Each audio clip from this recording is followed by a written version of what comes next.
Welcome back to our channel. నేను మీ Kavya. So పోయిన Sunday ఇంకొక 2 రోజులైతే వారం రోజులైతది కేసీఆర్ ప్రెస్ మీట్ పెట్టి.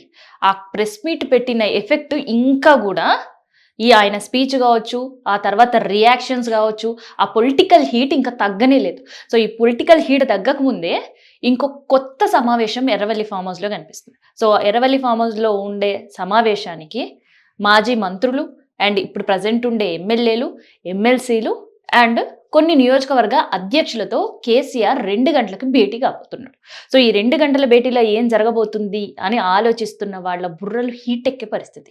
ఎందుకంటే గతంలో ఒకే ఒక ప్రెస్ మీట్ పెట్టిన తర్వాత ఆ హీట్, ఆ తిట్ల దండకాలు కావచ్చు, విమర్శలు కావచ్చు, ఒకరిపైన ఒకరు మాటల యుద్ధాలు కావచ్చు, ఆ యుద్ధానికి ఇంకా ఎండ్ కార్డ్ పడలేదు. సో ఆ ఎండ్ కార్డ్ పడకముందు ఇంకో మారు సమావేశం అవ్వడం అండ్ దాంతోపాటు మొన్న సండే ఏదైతే ప్రెస్ మీట్ పెట్టిన తర్వాత ప్రాజెక్టుల విషయం, ప్రభుత్వాన్ని నిలదీసే విషయం అండ్ పథకాల విషయం ఇవన్నీ మాట్లాడిన కేసీఆర్ ఇంకొక మాట కూడా చెప్పిండు.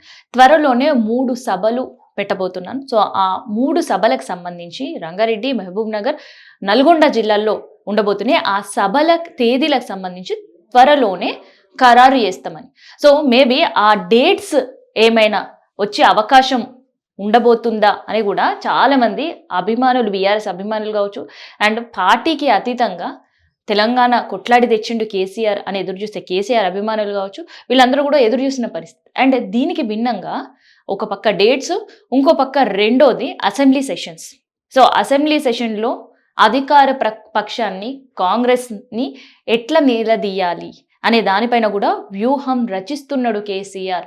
అందుకనే పార్టీ శ్రేణులకి అండ్ దాంతోపాటు అసెంబ్లీ సెక్షన్స్లో ఎలాంటి అంశాలు తెరపైకి తీసుకురావాలి అండ్ ఖచ్చితంగా పాలమూరు రంగారెడ్డి ప్రాజెక్ట్కి జరిగిన ఏదైతే నిధుల సంబంధించి ఇష్యూ కావచ్చు అండ్ ప్రాజెక్టు విషయంలో కూడా ప్రజల వరకు తీసుకెళ్ళాలి. నీళ్ల విషయంలో జరుగుతున్న అన్యాయాన్ని మళ్ళీ ప్రజల దగ్గరికి తీసుకెళ్ళాలి. 45 TMCకి సంబంధించి ఇరిగేషన్ మినిస్టర్ రాసిన లెటర్ని బహిరంగ ప్రజల్లోకి తీసుకెళ్ళాలి.